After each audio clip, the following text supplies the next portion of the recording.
Assalamualaikum warahmatullahi wabarakatuh. Alhamdulillah hamdan katsiran tayyiban mubarakan fi kama yuhibbu rabbuna wa yarda. Alhamdulillah alladzi bi ni'matihi tatimmus shalihat. Allahumma shalli wa sallim wa barik wa an'im ala 'abdika wa rasulika Muhammadin wa ala alihi wa sahbihi ajma'in. Amma ba'd. Ikhwani fid din wa akhwati fillah, rahimani wa rahimakumullah. Pada kesempatan yang berbahagia ini, insyaallah ta'ala, kita ingin menjawab beberapa pertanyaan yang masuk kepada kita dari sebagian jamaah berkaitan dengan zakat dan 10 hari terakhir di bulan Ramadan. Ada 5 pertanyaan di sini yang masuk. Kita akan bacakan satu persatu insyaallah ta'ala. Pertanyaan yang pertama, Ustadz mau bertanya, kalau zakat mal, apakah boleh diberikan dalam bentuk barang atau harus berupa uang? Maka jawabannya, ikhwani fiddin wa akhwati fillah rahimani wa rahimakumullah, zakat ya hendaknya dibayarkan sesuai dengan jenisnya. Zakat mal itu hendaknya dibayarkan sesuai dengan jenisnya. Ketika zakat itu zakat pertanian, maka hasil pertanian. Ya, ketika zakat itu zakat peternakan, maka hendaknya yang dibayarkan adalah dari jenis hewan ternak yang kita kembangkan. Nah, begitu juga dalam perkara zakat mal itu hendaknya ya yang sifatnya az-zahab wal fiddah, emas atau perak, maka hendaknya dibayarkan dalam bentuk mata uang ya, atau dalam bentuk nilai. Dan ini sebagaimana disampaikan oleh Syekh Shalih Munajjid hafizahullah taala, al-wajib fi zakatil mal an takuna minan nuqud. Yang wajib pada zakat mal itu hendaknya dalam bentuk uang. Wala yajuzu ikhrajuha mawad ainiyah, dan tidak diperbolehkan mengeluarkan zakat mal dalam bentuk barang. Wala sila'an ghidhaiyah, dan juga tidak diperbolehkan mengeluarkan zakat mal dalam bentuk obat-obatan atau bahan makanan pokok. Yang demikian ikhwani fiddin wa akhwati fillah rahimani wa rahimakumullah, ada beberapa alasan. Yang pertama, karena zakat yang dibayarkan dalam bentuk uang tentu akan lebih luas pemanfaatannya ketimbang zakat yang dibayarkan dalam bentuk bahan pokok atau sembako atau pakaian dan semisalnya. Karena tentu si mustahiq, dia belum tentu membutuhkan barang atau sembako yang kita berikan kepadanya. Dan dia tentu dalam hal ini akan lebih tersempitkan maslahat untuk dirinya. Adapun dalam bentuk uang, maka dia bisa menggunakan uang tersebut untuk hal-hal yang memang sudah menjadi hajatnya. Yang kedua, yang perlu difahami bahwa mustahiq itu lebih tahu tentang kebutuhannya.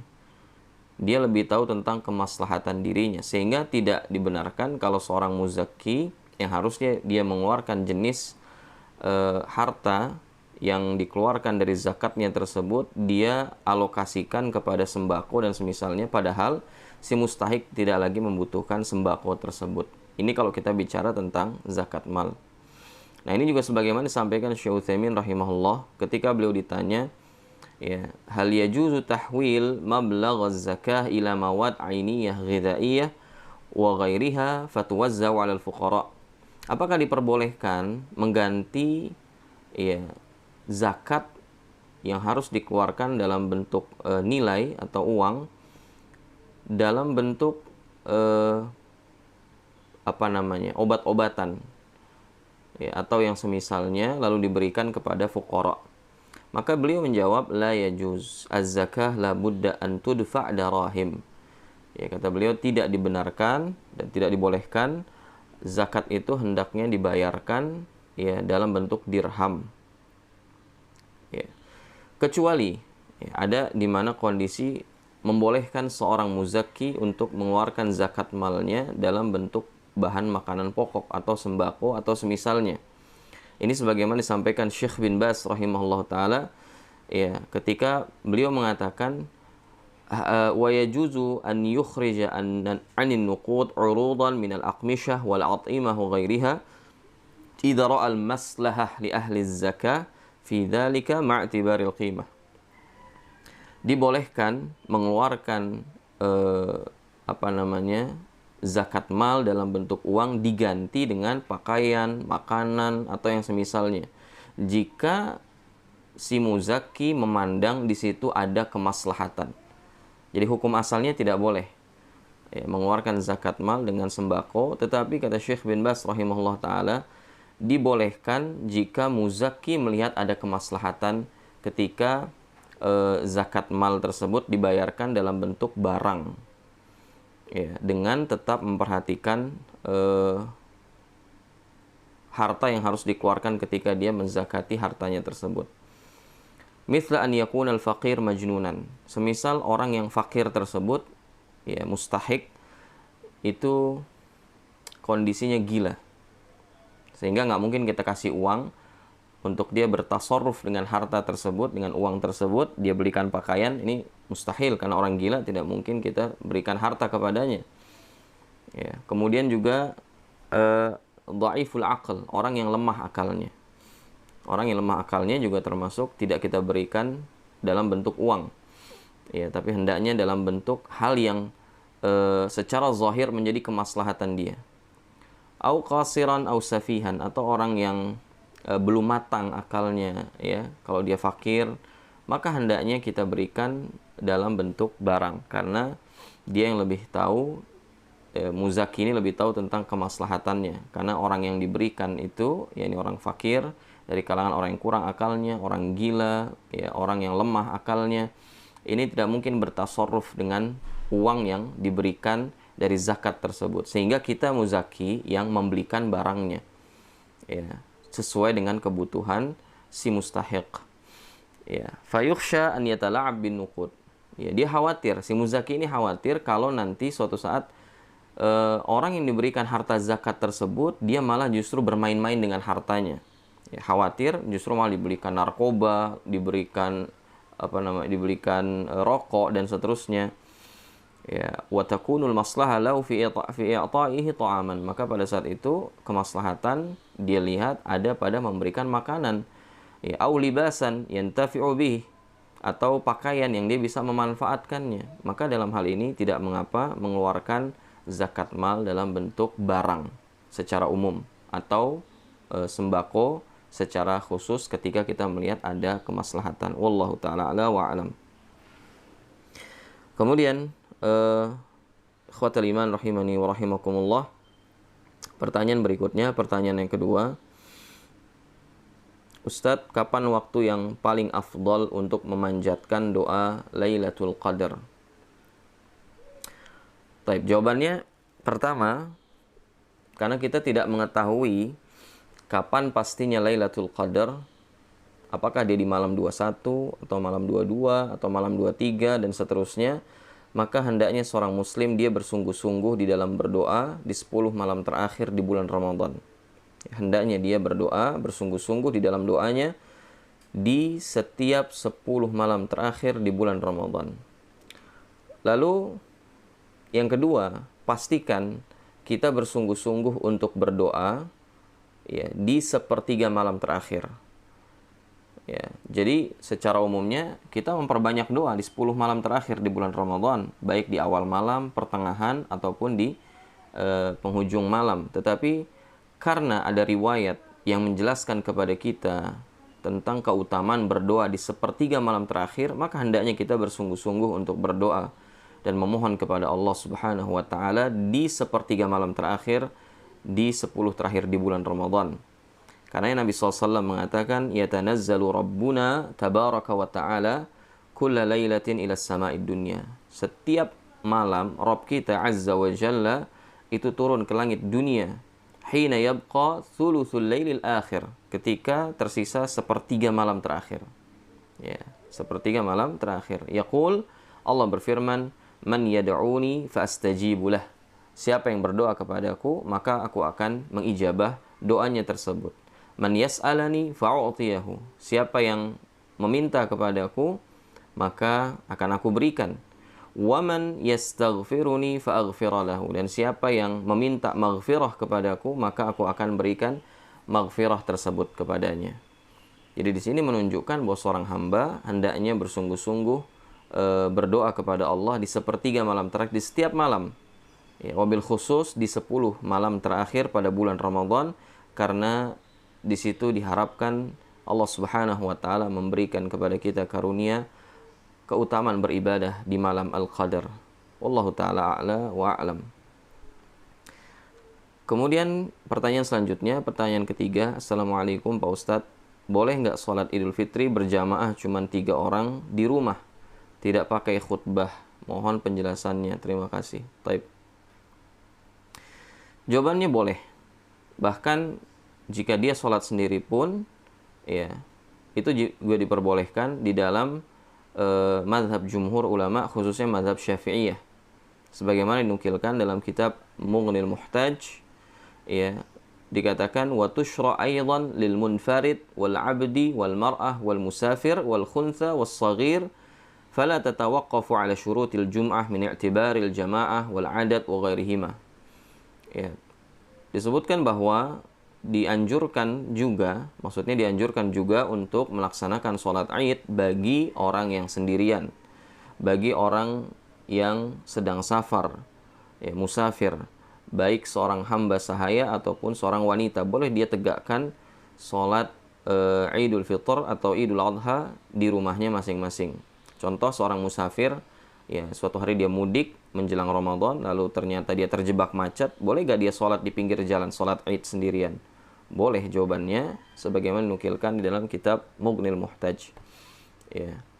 Kemudian juga seorang yang sholat sendirian, umpamanya dia ketinggalan berjamaah di sholat Id, boleh gak dia menegakkan sholat Id sendirian? Maka jawabannya dibolehkan, ya, dan hendaknya dia tetap melaksanakan sholat Id sebagaimana disarankan oleh para ulama ketika terlewat dari kita sholat Id selama sebagian ulama mengatakan matahari belum tergelincir, artinya belum masuk waktu zuhur, maka hendaknya dia melakukan sholat Id sendirian. Begitu juga yang disampaikan oleh Al-Imam An-Nawawi rahimahullah dalam kitab beliau Al-Majmu' Syarah Muhadzab. Ya, disebutkan fahal tushra' salatul 'id lil 'abdi wal musafir wal mar'ah wal munfarid fi baiti aw fi ghairihi. Apakah tetap disyariatkan salat Id bagi seorang hamba sahaya, seorang musafir, wanita, orang yang salat sendirian di rumahnya atau di tempat lain? Ya, maka kata beliau fihi tariqan. Di situ ada dua pendapat di kalangan Syafi'iyah. As-sahhuhuma wa asyharuhuma al-qat'u bi annaha tushra' lahum. Yang lebih sahih dan yang lebih masyhur adalah dibolehkan atau dianjurkan dia tetap untuk melakukan sholat Id di rumahnya atau di tempat lain.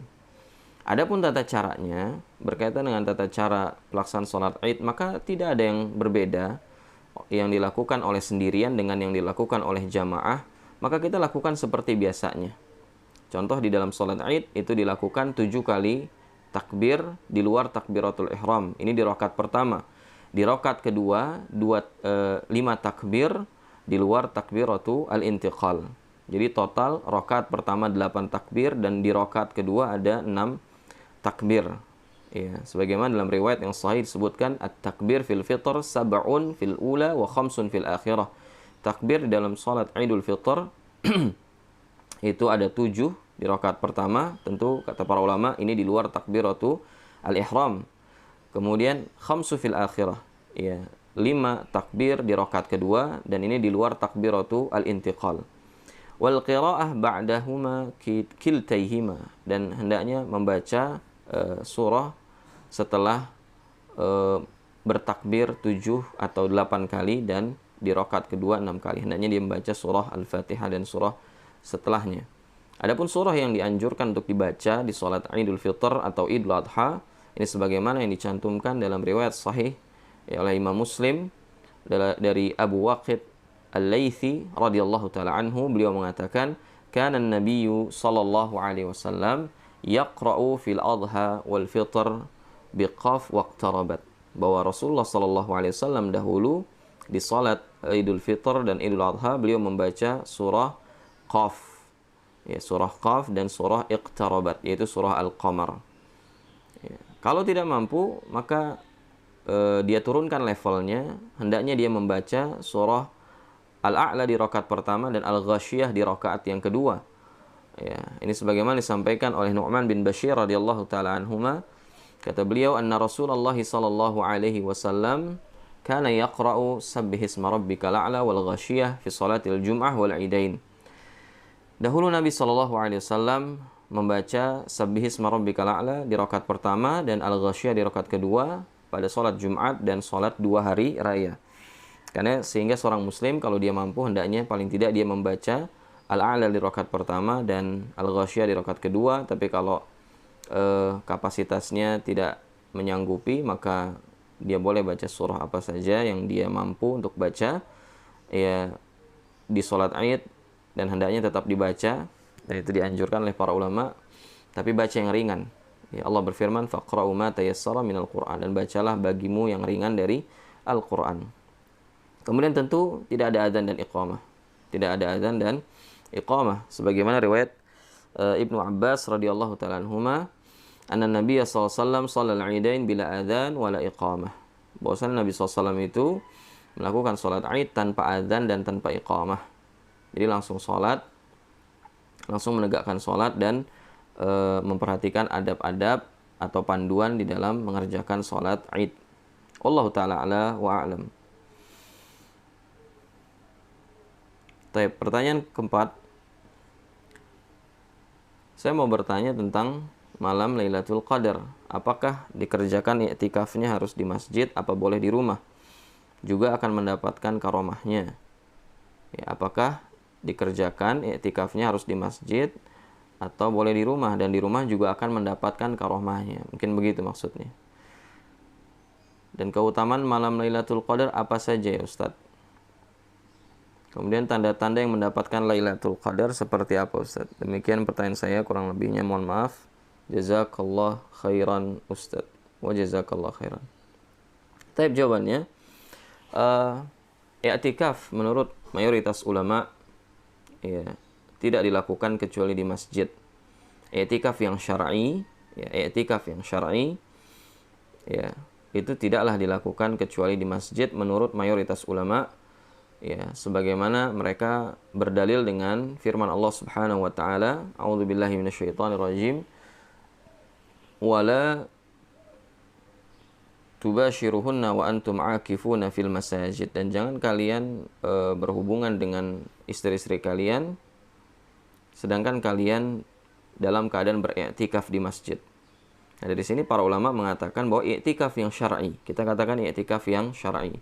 Tapi kalau mau iktikaf lughawi, berdiam diri dalam rangka beribadah, maka silahkan di rumah masing-masing khususkan tempat tertentu untuk dia beribadah kepada Allah Subhanahu wa taala selama 10 hari terakhir di bulan Ramadan, enggak ada masalah. Tapi tidak disebut dengan i'tikaf syar'i. Karena i'tikaf syar'i hanyalah di masjid.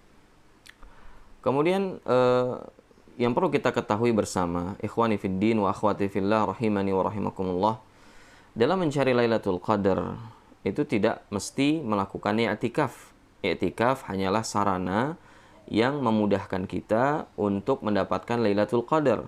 Karena dengan i'tikaf kita menjauhi hal-hal yang sifatnya duniawi, al-qat'u 'anid dunya. Kita memutuskan hubungan kita dengan dunia selama 10 hari terakhir di bulan Ramadan. Itu maksud atau tujuan dari disyariatkannya i'tikaf di dalam syariat kita. Namun mencari atau berburu Lailatul Qadar tidaklah mesti melakukan i'tikaf, khususnya di masa pandemi seperti ini, di mana sebagian masjid tidak bisa diakses oleh kaum muslimin dikarenakan kebijakan pemimpin kita untuk melakukan pembatasan berskala besar.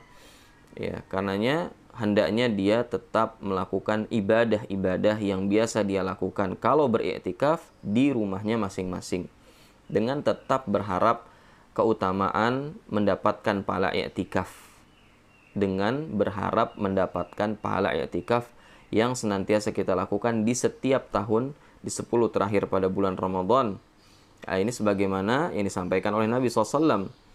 Ya, idza maridal abdu aw safar kutiba lahu mithlu ma kana ya'malu muqiman sahihan. Siapa yang sakit, ya, siapa saja seorang hamba yang sakit atau safar, sehingga dia terhalangi dari melakukan ibadah. Artinya dia punya uzur, dan uzur itu rata-rata sakit atau safar. Ya. Maka akan tetap dicatatkan pahala ibadah yang biasa dia lakukan dalam keadaan mukim dan dalam keadaan sehat. Maka ini para ulama menunjukkan pentingnya kita menjaga konsistensi ibadah di saat kita tidak berhalangan. Ya, inilah diantara keutamaan orang yang istiqomah melakukan amal saleh ketika dia sedang tidak berhalangan. Karena ketika dia berhalangan, tidak bisa mengerjakan ibadah tersebut, tetap dicatatkan pahala baginya, insyaallah ta'ala. Kemudian tentang keutamaan Lailatul Qadar. Lailatul Qadar la syakka fiha. Ya, nggak ada keraguan bahwa Lailatul Qadar itu memiliki keutamaan sangat besar dan sangat banyak. Dan di antara dalil yang menunjukkan akan hal ini adalah firman Allah Subhanahu wa taala, Lailatul Qadri khairun min alfi syahr. Ya, Lailatul Qadar itu jauh lebih baik dari 1000 bulan. Maknanya kata para ulama, beribadah di malam Lailatul Qadar atau malam Qadar itu jauh lebih baik kualitasnya daripada beribadah 1000 bulan. Ini sebagaimana dinukilkan oleh para ulama tafsir dalam hal ini, sebagaimana yang dinukilkan juga oleh Al-Hafidz Ibnu Katsir rahimahullah, bahwa dahulu ada seorang dari kalangan Bani Israel yang menghabiskan waktunya di malam hari untuk qiyam, untuk sholat malam. Lalu di pagi harinya dia pakai untuk berjihad di jalan Allah. Dan sehari-harinya itu saja. Dan dia lakukan itu ya, selama 1000 bulan. Selama 1000 bulan. Maka Allah Subhanahu wa taala turunkan ayat ini, Lailatul Qadar khairun min alfi syahr. Kalau orang beribadah di malam Al-Qadar, ya, maka Allah Subhanahu wa taala catatkan pahalanya lebih baik daripada yang dilakukan oleh laki-laki dari kalangan Bani Israel tersebut. Lalu kemudian juga Nabi SAW mengatakan, man qama Lailatul Qadar imanan wa ihtisaban ghufira lahu ma taqaddama min dhanbi.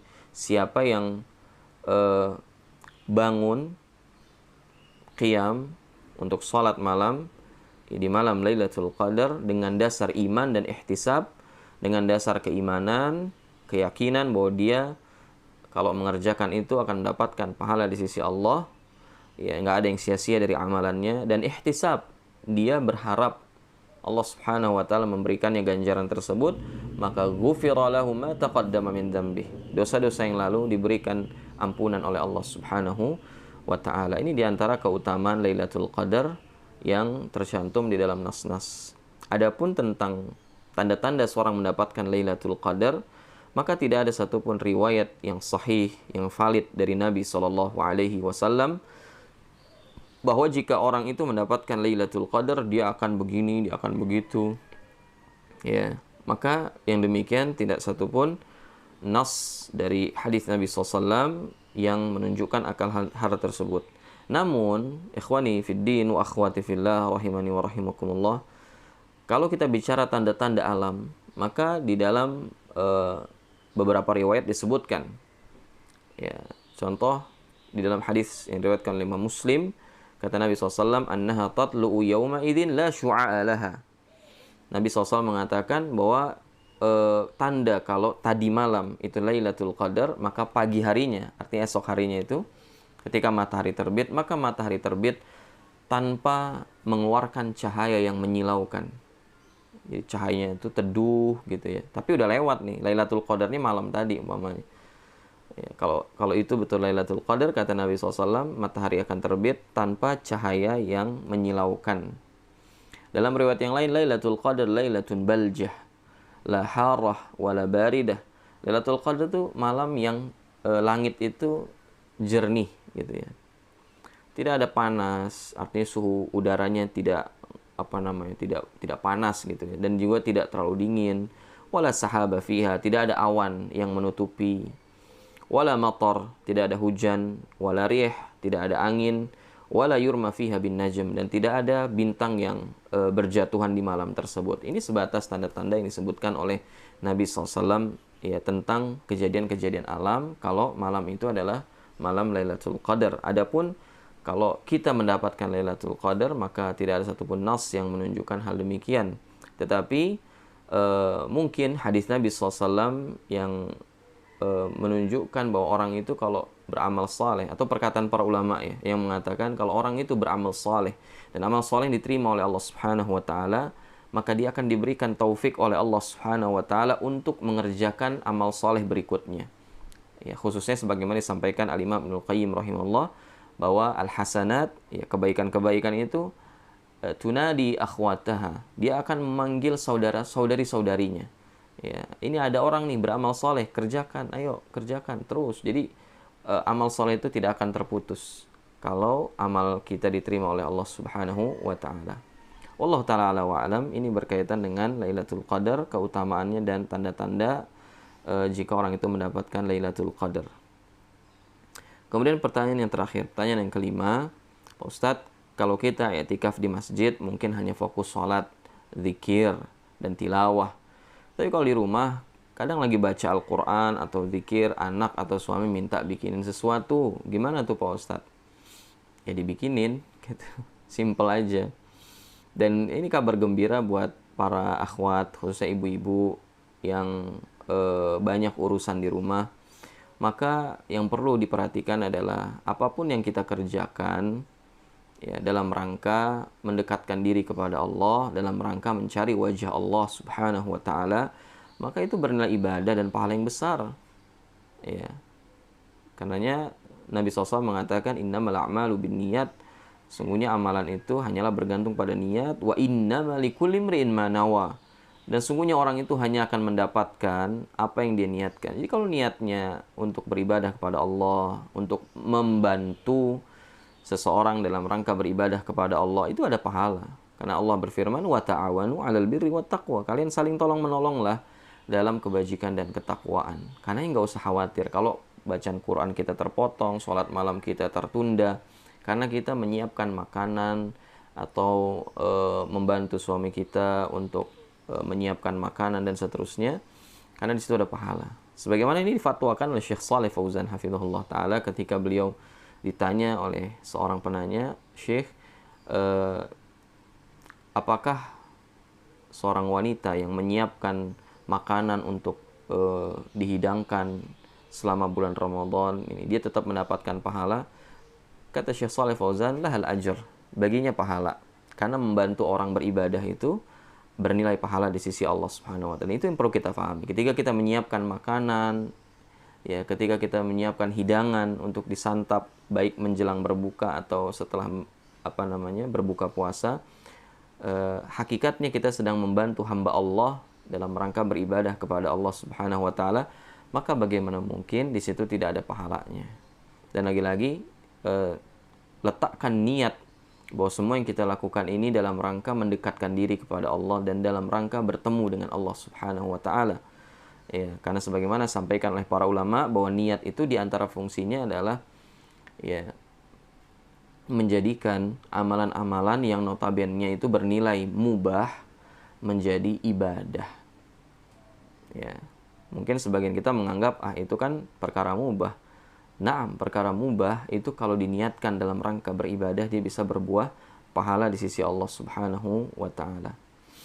Mungkin ini yang bisa kita sampaikan dari pertanyaan-pertanyaan yang masuk. Semoga Allah Subhanahu wa taala menerima seluruh amal saleh kita di bulan Ramadan. Aqulu qouli hadza wa astaghfirullah li wa lakum. Subhanakallahumma bihamdik, asyhadu an la ilaha illa anta, astaghfiruka wa atubu ilaik. Wassalamualaikum warahmatullahi wabarakatuh.